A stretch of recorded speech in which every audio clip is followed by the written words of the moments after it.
तो अब मेथड 2 देखते हैं, ट्रिग्नोमेट्रिक इक्वेशंस के सॉल्यूशन निकालने का मेथड 2 देखते हैं। तो इस वाले मेथड में हम क्या करते हैं भाई, इक्वेशन को आप फैक्टराइज कर सकते हैं। तो इक्वेशन को आप फैक्टराइज कर लीजिएगा तो बेसिकली कुछ इस तरह का रिलेशन आ जाएगा, है ना, अलग अलग ब्रैकेट्स में ट्रिग्नोमेट्रिक एक्सप्रेशंस और फाइनली इक्वल टू 0। ठीक है, तो हर ब्रैकेट के एक्सप्रेशन को 0 से इक्वेट करके आप सॉल्यूशंस निकाल सकते हैं, उसके जनरल सॉल्यूशंस। इक्वेशंस को फैक्टराइज कैसे करते हैं तो आपको मालूम ही है। ठीक है, तो एग्जांपल्स ही करते हैं, है ना, उससे आपको क्लियर हो जाएगा। तो ये इक्वेशन अपने को दे रखी है, इसमें हर एक इसमें मैं लिख नहीं रहा हूँ कि इस इक्वेशन के जनरल सॉल्यूशन निकालें या प्रिंसिपल सॉल्यूशन निकालें, है ना, किसी भी तरह का क्वेश्चन आ सकता है। तो इसके जनरल सॉल्यूशन निकालते हैं इस इक्वेशन के। क्या इक्वेशन दे रखी है, twice cos square theta plus 3 sine theta is equal to 0। तो इसको क्या लिख सकते हैं, twice 1 minus sine square theta plus 3 sine theta is equal to 0। Twice sine square theta minus 3 sine theta minus 2 is equal to 0, है ना। इसको आप फैक्टराइज कर लेंगे तो क्या आ जाएगा अपने पास में, sine theta minus 2 into 2 sine theta plus 1 is equal to 0। तो ब्रैकेट के दोनों एक्सप्रेशंस इनको हम इंडिपेंडेंटली 0 से इक्वेट कर सकते हैं। अच्छा, इस वाले ब्रैकेट को 0 से इक्वेट करेंगे तो हमारे पास में क्या आएगा, sine theta is equal to 2, है, जो कि पॉसिबल नहीं है। साइन थीटा का हाईएस्ट वैल्यू जो है तो 1 ही है। तो इसमें इस वाले ब्रैकेट से तो हमको कोई सॉल्यूशन नहीं मिलता है। तो इस वाले ब्रैकेट को 0 से इक्वेट करते हैं तो क्या आ जाएगा, sine theta is equal to -1/2, और -1/2 के तो जनरल सॉल्यूशन अपन निकाल चुके हैं, है ना। ये बेसिकली क्या हो जाएगा, साइन 7π/6। ठीक है, अल्फा की वैल्यू क्या हो गई, 7π/6 हो गई। तो जनरल सॉल्यूशन क्या हो जाएगा इस इक्वेशन का, अल्फा का जनरल सॉल्यूशन क्या होता था, n प्लस -1 अल्फा। तो ये क्या हो जाएगा, n प्लस -1 7π/6। ठीक है, तो ये आपका आंसर। ये वाला एग्जाम्पल करते हैं। क्या रिलेशन दे रखा है अपने को, cos x cos 2x cos 3x, ये क्या, ये 1/4 के बराबर है।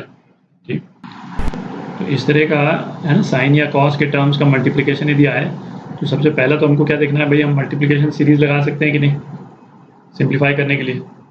तो एंगल्स यदि हम देखें तो यहाँ पे x है, यहाँ 2x है, यहाँ पे 3x है ना। तो 3 है जो कि 2 का डबल नहीं है, तो पूरी सीरीज पे हम मल्टीप्लिकेशन सीरीज नहीं लगा सकते हैं।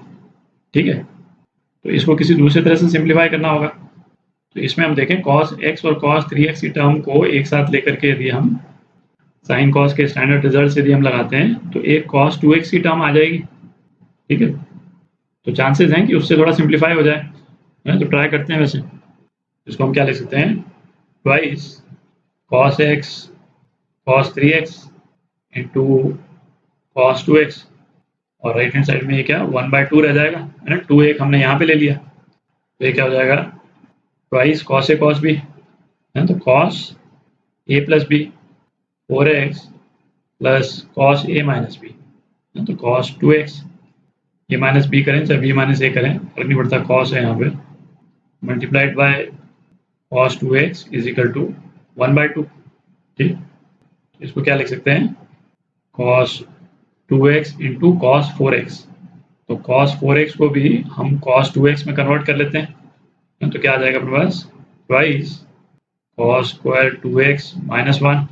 ठीक, और ये दूसरी टर्म तो हो ही गई, plus cos square 2x is equal to 1/2। ठीक, तो ये रिलेशन क्या आ गया, इस 2 को भी इधर मल्टीप्लाई कर लेते हैं तो अपने पास में इक्वेशन आ गई 4 cos cube 2x plus twice cos square 2x minus twice cos 2x minus 1 is equal to 0।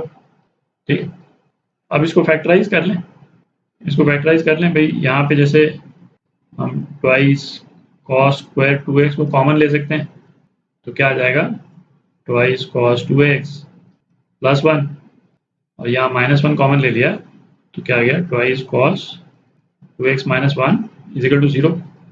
तो हमारे पास में क्या आ गया, ये 2 cos 2x plus 1 into 2 cos square 2x minus 1 is equal to 0।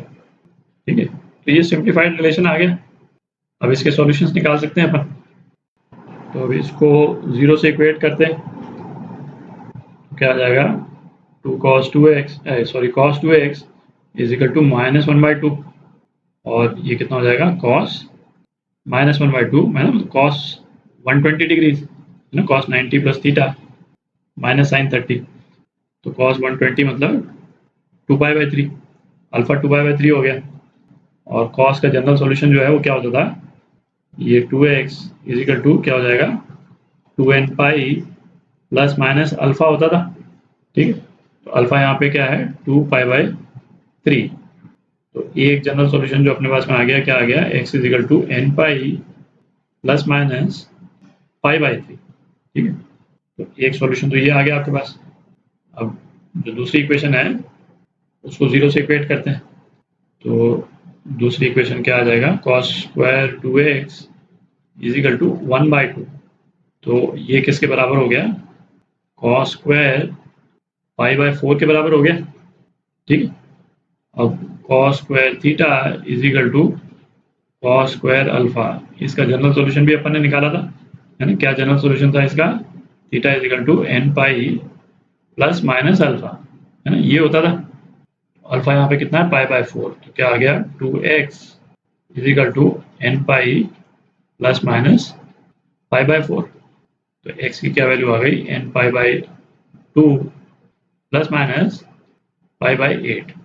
ठीक है, तो ये आपका आंसर, n नहीं है ये, इसको अगेन है ना, जो सेकंड इक्वेशन का हम निकालते हैं, तो ये वाला जो वेरिएबल है इसको हम चेंज कर लेते हैं, है ना। दूसरी सीरीज है बेसिकली n m, है ना, इसको m यूज करते हैं। तो ये आपके आंसर। भाई दो अलग अलग सीरीज को हम क्यों बोल रहे हैं, भाई इस वाली सीरीज से तो पहला वाला ब्रैकेट 0 हो जाएगा, है ना, और उसके कारण ये पूरा एक्सप्रेशन 0 हो जाएगा, और इस वाली सीरीज से ये वाला ब्रैकेट 0 हो जाएगा, और वो इस पूरे एक्सप्रेशन को 0 कर देगा। ठीक है, तो ये आपके आंसर।